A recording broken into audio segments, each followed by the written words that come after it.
YouTube channel पर आपको पता है, पंजीयक विभाग ने अभी अभी सूचना जारी की है कि ऑफिशियल नहीं है लेकिन ये न्यूज कटिंग है जिसमें बताया गया है कि 20 सितंबर तक अपने प्री डीएलडी का रिजल्ट हम जारी करेंगे। ठीक है, अगर ये सब सभी से ढंग से सही चलता रहा तो 20 सितंबर तक ये जारी कर देंगे।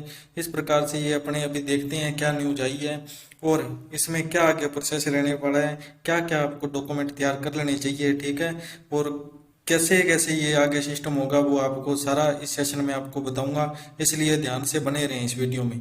ठीक है, ये देखिए मिशन एडमिशन, इसमें क्या, रुकिए 2 मिनट।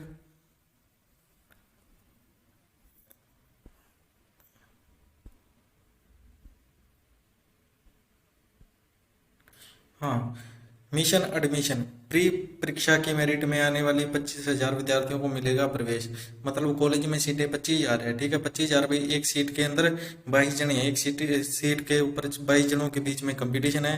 प्री डीएलडी का रिजल्ट 20 सितंबर तक और नया सेशन नवंबर में जारी करने का ये क्या है, 20 नवंबर। और 20 नवंबर में क्या होगा, सेशन स्टार्ट होने की बात कह रहे हैं कौन, पंजीयक विभाग जो शिक्षा विभाग है, इसने कहा है कि 20 सितंबर तक क्या आ जाएगा, अपना रिजल्ट आ जाएगा। 20 सितंबर तक रिजल्ट आने के बाद में नवंबर में ये बोल रहे हैं कि सेशन स्टार्ट। पिछले साल मार्च में काफी लेट हो चुका था, आपको पता है कोरोना के बाद में सारा सिस्टम उल्ट फेर हो चुका है। उसके बाद में ये धीरे धीरे क्या है, गाड़ी को पटरी पर लाने की बात कर रहे हैं कि नवंबर में अपने ये सेशन स्टार्ट हो जाएगा। तो इस हिसाब से अपने क्या क्या डॉक्यूमेंट तैयार कर लेने चाहिए वो आपको बता दूंगा मैं।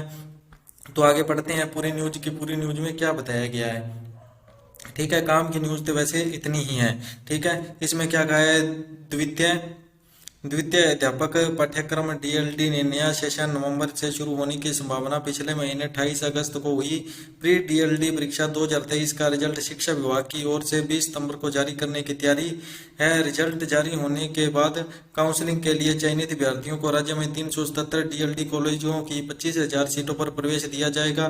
दरअसल पिछले साल प्री डीएलडी की परीक्षा विलंब से होने और काउंसलिंग से अधिक समय लगने के कारण सेशन मार्च में शुरू हो गया नहीं हो पाया और पंजीयक शिक्षा विभागीय परीक्षा राजस्थान बीकानेर की टीम इस साल प्री डीएलडी सेशन को वापस पटरी पर लाने की प्रयास कर रही है। और विभाग अधिकारियों को कहना है, विभाग के जो अधिकारी हैं उनका कहना है कि सब कुछ समय पर होता रहा, तो ये चीज ध्यान रखना, समय को सब कुछ क्या समय पर होता रहा ना, फिर ये 4 महीने में स्टार्ट होगा। अगर थोड़ा बहुत ही आगे पीछे हो गया सिस्टम तो हो सकता है आगे पीछे हो जाए, ये फिक्स डेट नहीं है। ठीक है, कहीं आप सोचो फिक्स है, ठीक है, बाद में आप कमेंट करते हो कि आपने बताया था 20 तारीख को आएगा तो आया क्यों नहीं।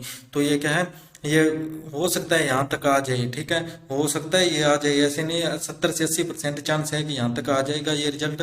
और 28 अगस्त को आपको पता है इसका एग्जाम हुआ था। ठीक है, पिछले साल ये क्या क्या कहा है डीएलडी ने, ये कहा है इन्होंने पंजीयक विभाग ने कि डीएलडी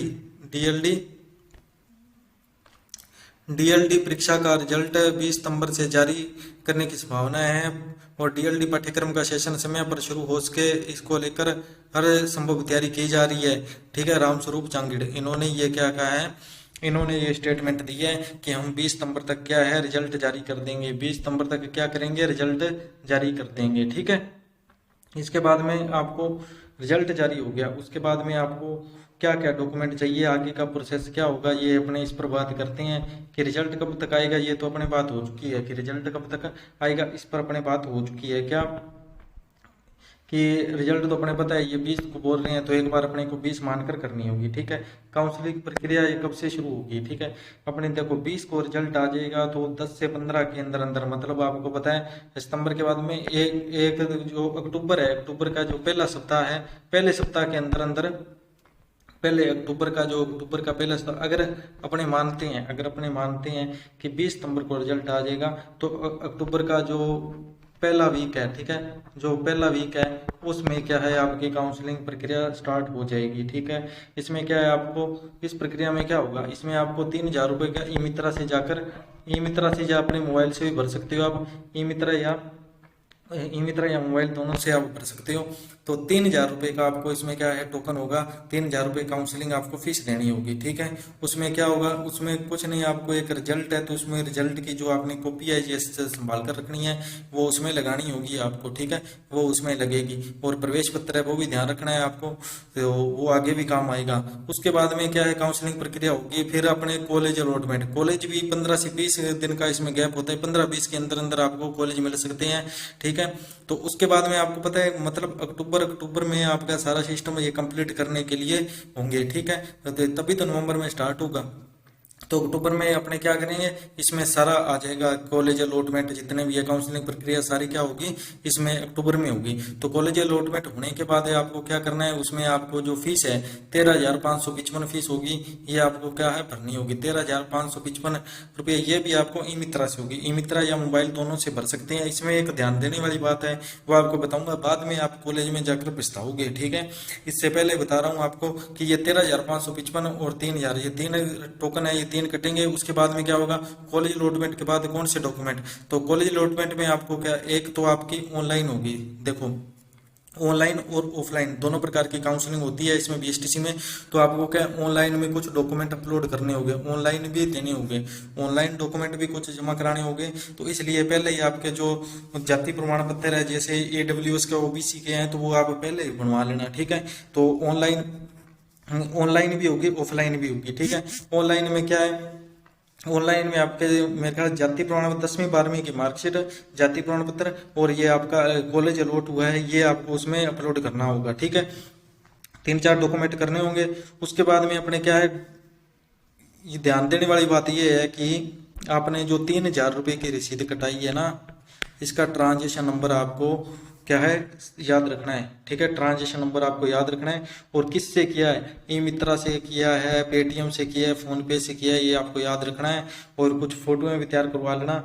और 13,555 फीस है, ये भी आपको क्या है, इसका ई मित्रा से किया है या पेटीएम से किया है, इसका ट्रांजेक्शन नंबर और कब की है, ये 3,000 की फी टोकन है, ये कब कटवाया है, 13,555 रुपये का टोकन कब कटवाया है, वैसे उसमें डेट आ जाती है। तो आपको इस डेट का पूरा ध्यान रखना है, क्योंकि वहां जाकर क्या है आपको कॉलेज में रजिस्टर में जो लिखवाएंगे, खुद से लिखवाएंगे आपसे, ठीक है, कि 13,000 का टोकन कटवाया तो किससे कटवाया, उसका ट्रांजेक्शन नंबर लिखिए, और कब कटवाया वो भी आपको इसमें जानकारी देनी होगी, ठीक है।